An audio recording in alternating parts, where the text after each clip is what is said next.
All of these numbers? I've already graduated. Light meter, click. Excuse me, what? Me. Hello, it's me. I'm Steven Allen. How are you doing today? Hit the subscribe button if you like taking photos and let me know if you use a light meter. Light meters are useful in general, but especially if you use an all-manual camera like this Hasselblad 500CM. Even with this digital back, it's still not able to tell you what the settings should be for the lens. So it's nice to have a little light meter like this for these situations. But it's good to have a light meter in general. If you have, you know, a camera where you can adjust the shutter speed, the aperture, those things, even if your camera's telling you what to do, sometimes the camera's wrong. The camera doesn't know everything. There are a lot of different ideas for how you're supposed to use a light meter, you know, in general, but especially this one. There are a lot of guides online saying how to use it, and many of them are incorrect. So I just wanted to walk you through how you are supposed to use this. Bare bones basic, there's more you can do with it, but I just wanted to get bare bones basic so you know how to get started right away on today. On today, on this minute, on now, on Earth. All right, let's talk about light meters. This is a light meter. To be more specific, this light meter is called the Sekonic Studio Deluxe 3. This light meter is nice because it doesn't use any batteries. It looks a bit complicated with all the numbers around here, but it's pretty simple to use. So first, what you want to do is make sure this little dot right here is pointing straight up. It could be to the side, which means that this needle is always moving depending on what light is hitting it. Like there's no light hitting it and it moves. So you want to stick it straight up. This allows you to move the needle only when you're pushing it down. So it's moving, moving, not moving. See, after that, you want to set your ISO. So that's this little window right here. So if we're shooting 400 speed, we're going to line this little white line up with 400, like so. Then what you want to do is place this right in front of your subject and push the button. And with that, we're about right there for the light. Then you want to grab the side, and there are two discs. There's this black disc at the top and this clear disc at the bottom. And by doing that, you're going to move this little red arrow right there. And you want that arrow to line up with that. Once you do that and it's lined up like so, then you want to look at this black arrow right there, and you want to line this arrow up, have these numbers at the top match with these numbers at the top. And those are allegedly foot candles. When you're doing this part, you want to make sure you're only moving the disc at the top, so the black disc. And it looks like we're just under 40. So we're going to move this around like so.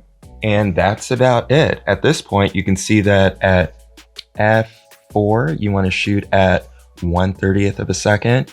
At f2, you would be shooting at 1/25th. And if you're shooting at 24 frames per second with a camera that shoots moving images, you're going to shoot around f2.8. And that's basically it. It just is a bunch of numbers on there just to confuse you, but it's a pretty simple tool to use. Now, if you have a lot of light, for example, this situation going on, you can see that this needle is all the way to the right, and so you can't really read anything accurately. So what you want to do is pull out this thing in the back called the high slide, stick this in like so, and then with your bright light source being right there, you can still get a proper reading. So the needle is landing at that point. We'll go through the same process, lining this red arrow up like this. And then instead of lining this number at the top, that 160, with this black arrow here, you're going to line this 160 up with this red H right there. And then you want to read it the same way. F22 is around 1/25th. F16 is around 250. And then for the cine, it looks like 24 frames per second is at F32. So there you go. Simple, simple. I do have other videos on this channel about the Hasselblad 500CM and this Phase 1 P20 digital back. So check it out. It's in the card. It's in the description. You know how that works. You should not only subscribe to this channel, but also you should subscribe to my other channel, because I have many videos on my other channel and I have many videos on this channel. We're talking about game shows on that other channel. We're talking about photography on this channel. We're talking about music on this channel. We're talking about shorts, YouTube shorts on my other channel. We're talking about YouTube shorts on this channel. We have so much going on. Subscribe to both. There are other light meters that are more plug and play because they're electronic. You just plug in the numbers and it'll tell you what to do. This is just nice because once you know how to use it, you can use it all the time. I tend to use the Sunny 16 rule when I am out and about, but this is nice to have if, especially if you're shooting with 120 film and you can't play games with Sunny 16. This is for you. This is for you. Check out my music. I love you, I love you, I love you, I love you. I love you, I love you, I love you. Buy, play, stream, hear it now. There is a big magnet inside of this, and there is a warning label on the back that says the meter has a powerful magnetic field. So I am concerned about having this near my phone, near my iPad, near my digital back on this camera, especially this, because this is more tedious to replace. You know, you can always just, they still make iPads, they still make phones, they can easily fix those, but I haven't had issues with it yet. It's just, it's something to keep on your mind. Know that it could pose a problem. It could cause issues, but what are you gonna do? What are you gonna do? Use it. That's what you're gonna do.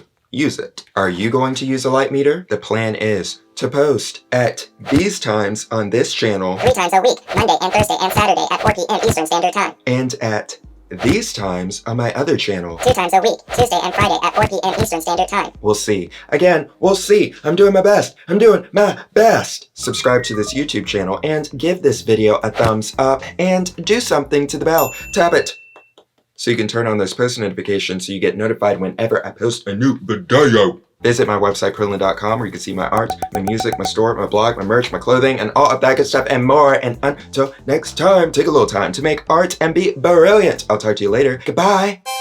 On Now on Earth.